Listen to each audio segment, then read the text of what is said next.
All right, it is 3 o'clock. So good afternoon and welcome to the November Pre-Planning Commission meeting for the City of Frederick. We do have a quorum, so we're going to get started here. And the first item on our agenda is the Barta subdivision. First, we have the preliminary plat, and then we have the combined forest stand delineation and preliminary forest conservation plan. So this is yours, Sherry. Yes. So just a couple of updates from the workshop. There were some questions that came up. One is regarding the maintenance of the driveways. That will be the responsibility of the homeowner, as well as it'll be the responsibility to maintain the stormwater management areas on the lot. So the stormwater areas will have a maintenance and inspection agreement, and that'll be processed at the time of the improvement plans when those are submitted. So, and then there was a question about fencing and whether they would be allowed in the floodplain. Sorry, hold on. One of my dogs just got into a fight. Sorry about that. And with the fencing, certain fences can be built in the floodplain, but none of them, they cannot be within the sewer easement. So at the time of building permit, the property owner will have to provide information regarding the type of fence that they're proposing. So, and lastly, with regard to the material for the shared use path and the type of lighting, the path will be asphalt. And since it's going to be located along the street, there will be acorn style street lights.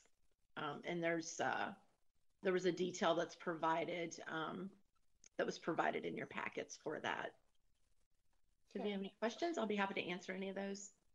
So thank you, Sherry. We will do a roll call. Commissioner Beatty.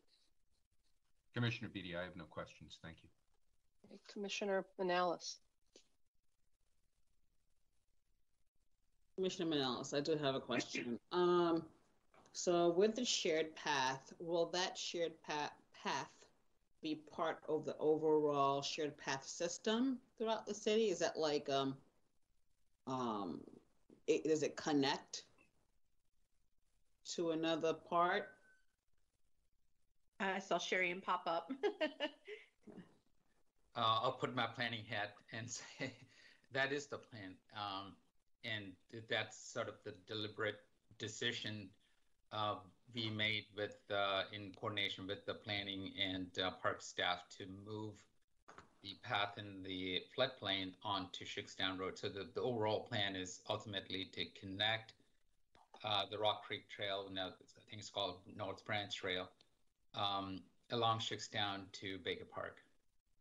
Okay, and there'll be like signage that says what, that it's actually a path as well as a sidewalk, I guess, but I'm just trying to make sure I understand.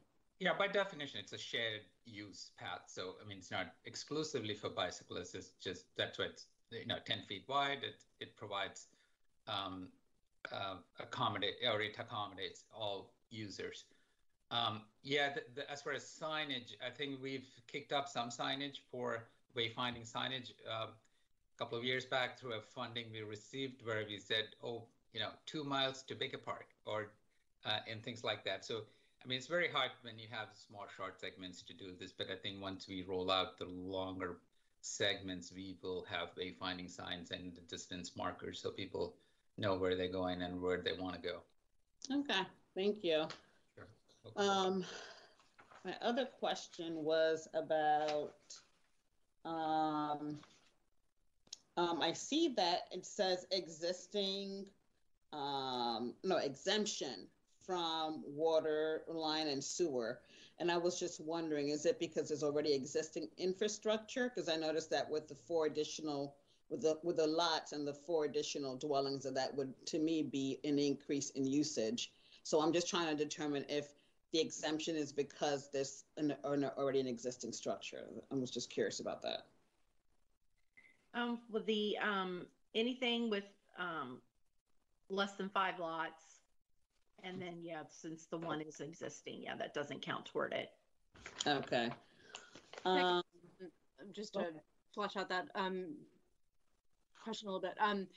The APFO is set exemptions and kind of thresholds for when impact analysis needs to be done. That doesn't mean that there won't be any impact, but that it's not subject to kind of this overall testing process. At the time of building permit application, those lots will be allocated water and sewer, so the new lots don't currently have capacity that they're using currently, but it just doesn't require that whole testing process based on the number of lots. So they will still be subject to allocation when they come in for building permits.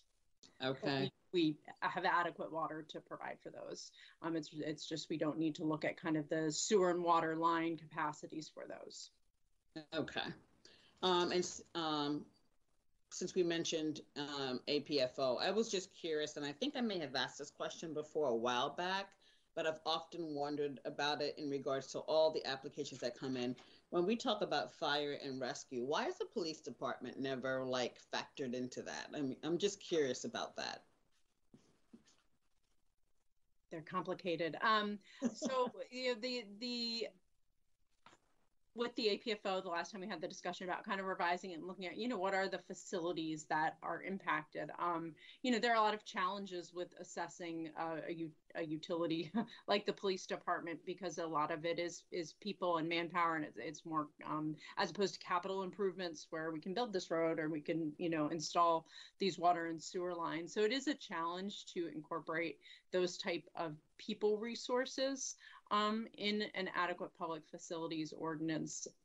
So that was the challenge when we looked at it last time, and but it is a good question. We recently had communication with the police department. We provided them kind of our updated pipeline and development potential, so that they can use that in their planning, their strategic planning moving forward, looking at what kind of officer allocation. So there is that communication. It's just not through kind of this formal development process. Okay. Okay. And then my final question was about, hopefully I can find it. It was about the Carroll Creek and floodplain. I think there was some language related to the fact that there would be a protective setback related to, it's on page 4, land use, under the topic of land use. And it says Carroll Creek runs across the northern part of the property, and there is a floodplain that runs the length of the property. And it says that a 100-year flood protective setback is proposed. And what do you mean by protective setback? What does that look like exactly? What does that mean? It will be 50 feet on each side of the creek, and it's so that, you know, nothing can be placed within that setback. Okay, but when we looked at the plans, it seems like the floodplain is running through the back or somewhere along the line of the property. I guess I'm just trying to understand, like what's going to prevent any flooding. I'm just trying to make sure I understand, because I don't understand. I'm sorry. Okay. I think, well, there's the setback is for Carroll Creek itself. So the floodplain may extend beyond that in certain areas, probably not the entire length of it, but in certain areas it would. And you know, with building permits, you know, people, if they want to like put up a shed or something like that, they have to get a permit for that. So we would review it at that time to determine, you know, whether they're putting it in or, you know, proposing to put it in there, and it would be prohibited. So. Okay. So it would be prohibited, but it wouldn't, there is nothing prohibiting an overflow. Is that what I'm understanding? No. Oh. So the floodplain, right? The floodplain, right? Even when Baker Park looks crazy and it's all flooded, that's what it's supposed to do. Like, it's working. And the problem's more people than the floodplain, right? Because we go and we put our stuff in it. And that creates the problems. But the floodplains are designed to, that is where they overflow. That is where the water is supposed to go. So it's not to stop the floodplain from acting like the floodplain wants to act. It's to stop us from putting stuff in it and, creating problems for individual homeowners, or the issue with the fencing that is a problem, and the type of fencing that's allowed in floodplains, it has to be breakaway too, because you don't want to create obstructions that then may change the way floodwaters are diverting. You build a bunch of stuff and then the water can't go where it wants to, and you create other hazards. So even with the types of fencing, it has to be very specific to something that's going to be a breakaway fence, that's going to be not a solid board fence, that's going to allow for that floodplain to continue to act like it wants to. Thank you for answering the question. I appreciate it. Okay. Alderman Russell. Okay. So I do appreciate this extensive information. I know that we had quite a conversation at the workshop about all of these things. My question is about the stormwater areas. And I was thinking, in my professional world, as a property owner, we are responsible for quite a few stormwater areas, and the county actually comes out and inspects those from time to time. So my question here, on these stormwater areas that are on these residential properties, and these owners are responsible for keeping them up, will there be inspections? How will we know that they're actually doing what they're supposed to be doing? I don't know. Gabrielle probably knows better than I do. I would imagine that we would have inspections as part of the maintenance agreement for that. But I don't know that 100%. So I could find out from the code inspectors how that works. Or it's just more about being curious. We normally see these kinds of things that the HOA is taking care of them, and it's putting them on the residential lot. The other thing is that these owners then, when they buy the property, I assume this information will be part of what they will discover. And maybe Dorothy, as a real estate agent, you understand that process more, just making sure that the residents understand that they will have to maintain this before they actually purchase the property. We can find out. I'm not sure, Sherry, if they're like a regular inspection like schedule, if we have a rotating schedule of stormwater facilities that we go out and, every 2 years inspect them or not. But that is exactly what that agreement is intended to do, is to allow us the ability to inspect it. We can find out if things get placed on kind of a rotating or revolving inspection schedule, like annually. As Sherry noted, the easements will be recorded prior to the improvement plans being, or at the same time as the improvement plans being reviewed. So the good thing is that those documents will get recorded, showing the easement area, labeling the recording reference, the library and folio for that document, so that when the final plat comes in, which is the step of the process you guys don't see, but that final record plat that will create the meets and bounds and goes to the courthouse and becomes the record document, that will have those easement areas shown, that'll have the library and folio. So the homeowner, in purchasing their property and being aware of their final plat and all of those things, will have that information, those easements all labeled on there. Great. Yeah, again, it's more of a curiosity and just understanding how this process works. So I do appreciate the responses to that. Any other questions from Alderman Russell? Not a question, but since you're curious, the city, just so you know, for larger facilities for stormwater, we've been using drones for inspections on some of them. So we're utilizing some pretty cool technology, since that way you don't have to send people out to walk around and check and all that stuff. So just that's impressive. That's very great. Yeah. Good to know. Thank you.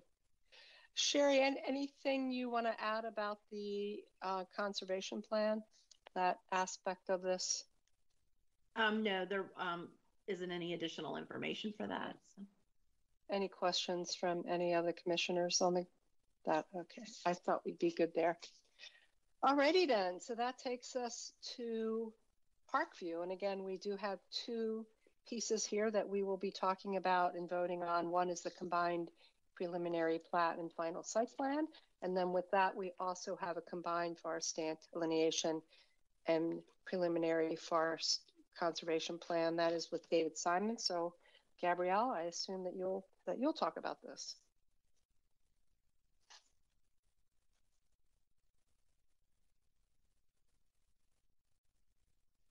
You're muted.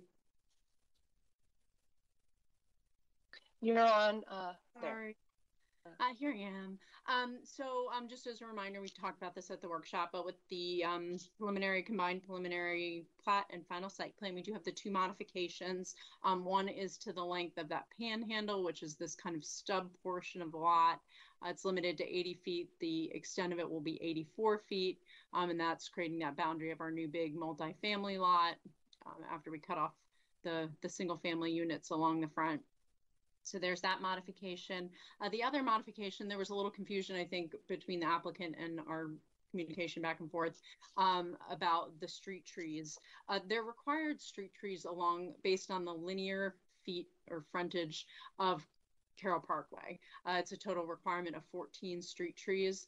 They were proposing to plant, I believe it was 9 on Carroll Parkway. So they have limited area because of their curb cuts for their driveways. So they were proposing to plant 9 along Carroll Parkway, not within the right of way, but just directly behind it within easements on the lots themselves, because there's not enough width in the grass strip between the sidewalk and the curb to actually accommodate the trees.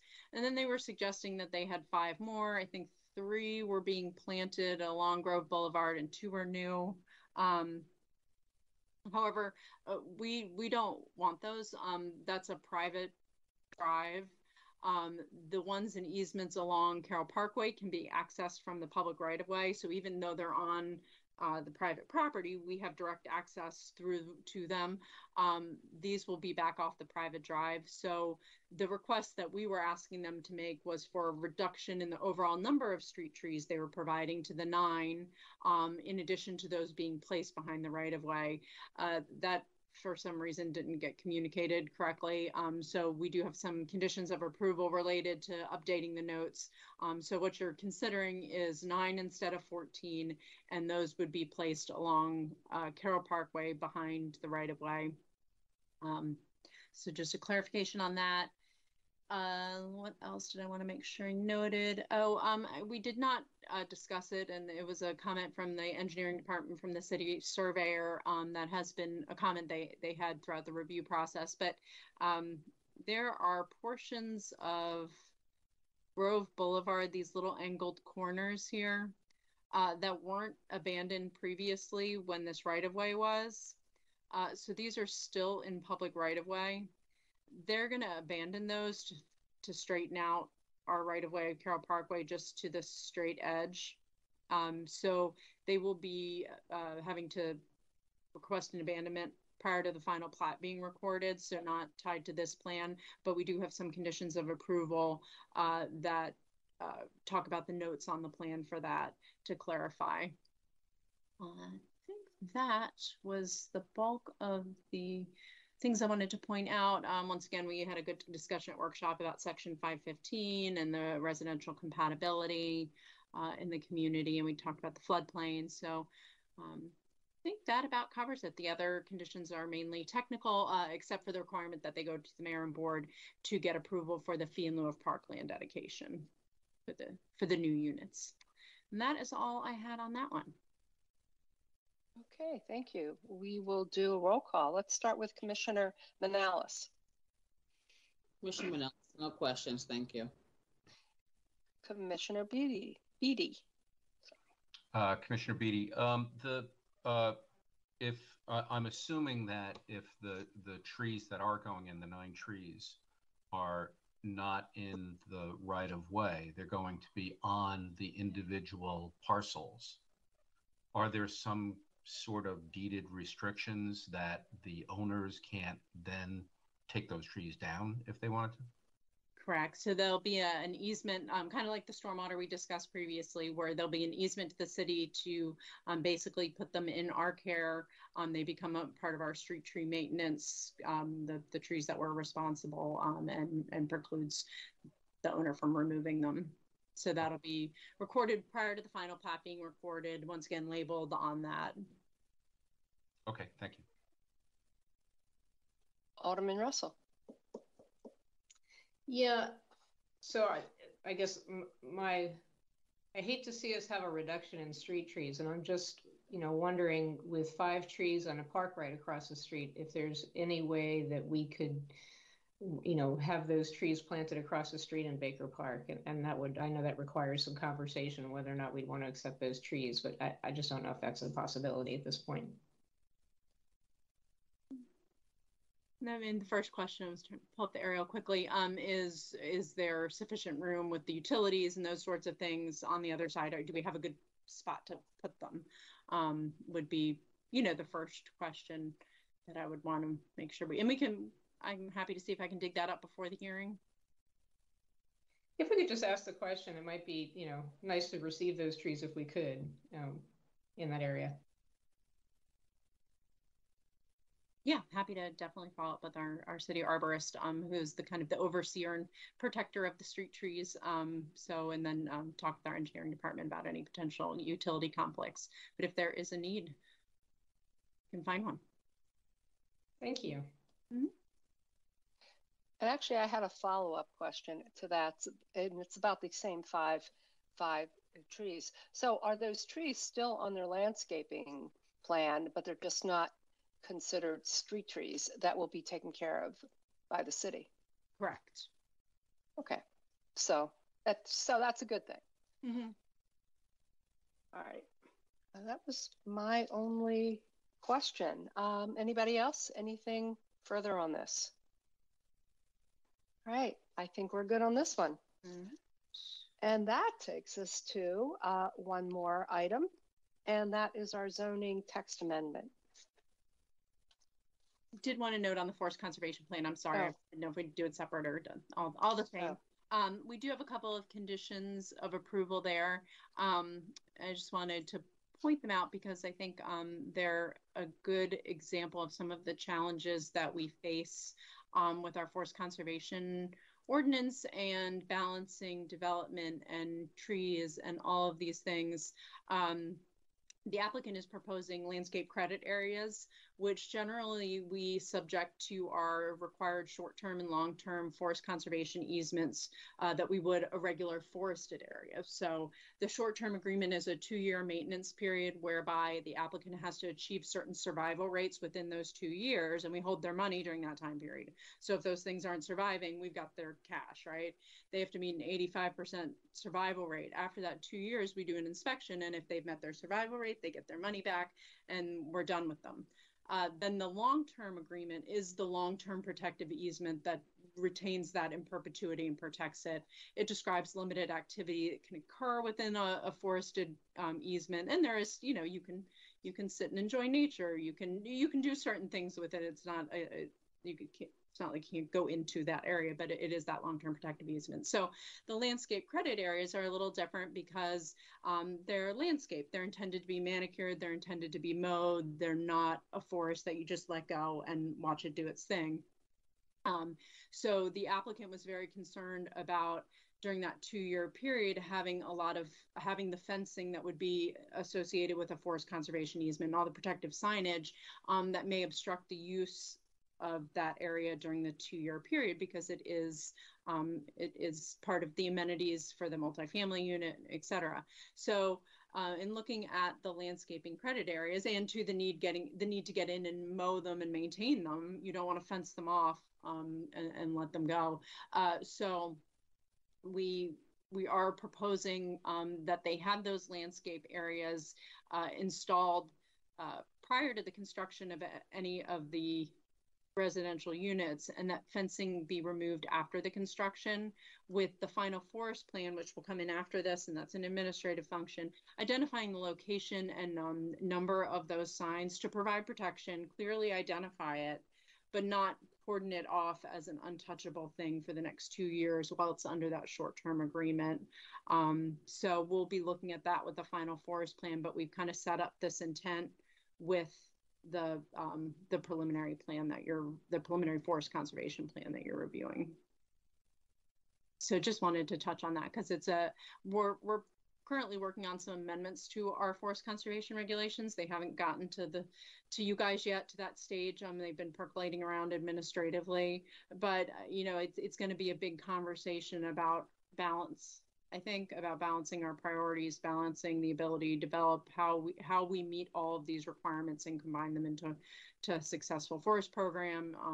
And it's going to be interesting. So I just want to point that out because I think it's an important key kind of seed to plant in your mind, the types of challenges that we do face with the forest conservation in infill areas where you're not establishing a lovely 200-acre forest. So that's the only thing on the forest plan I wanted to note. Any questions on that or comments from any of the commissioners? For clarification, what you're saying is that the protective fencing that normally we would have put around these trees won't in this instance because of the residential setting and some other factors. So that lowers the level of the protection for that growth period. Is everybody aware? Is that a true assumption? And B, is everybody okay and aware that perhaps the developer builder might have a little more maintenance and maybe some more replacement to do because they're not going to be having the fencing there? Does that make sense? You framed it correctly, right? So we're gonna sign it, make sure it is clearly established as a landscaping area. We still will have the short-term agreement. We still will have their money, so they will still have to document the survival of that area after that 2-year period, and that's that period is intended to establish enough time for a tree to take root and be strong. So that is a very true summary of what's going on. Okay, thank you. Mm-hmm. Anybody else? Okay, well, thank you, Gabrielle. So now we're on to the last item, which is the text amendment.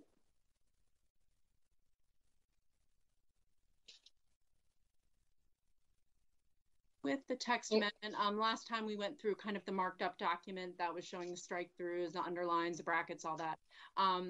We have turned it into its completed ordinance form now, and that whole section 301 is being repealed in its entirety, so it's totally coming out and it's coming in as a new 301.